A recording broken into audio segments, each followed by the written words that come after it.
இந்த விஜய் களத்துக்கு வர்றது ஒண்ணு புதுசு இல்ல கண்ணா. நேரடியாவே கேக்குறேன், சிஎம் சார் மிரட்டி பாக்குறீங்களா? அதுக்கு இந்த விஜய் ஆள் இல்ல சார். குடும்பத்தை வச்சு கொள்ளையடிக்கிற உங்களுக்கே இவ்வளவு இருந்தா,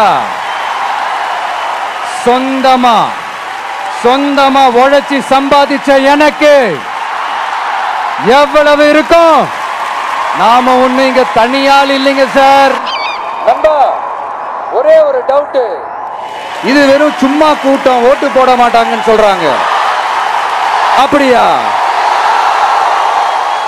இது என்ன சும்மா கூட்டமா? விஜய் உங்க விஜய்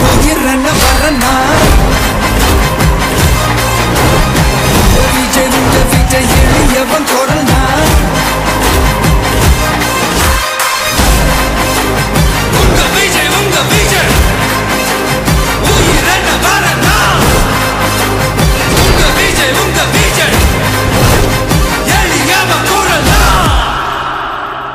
உங்க விஜய் நான் வரேன்.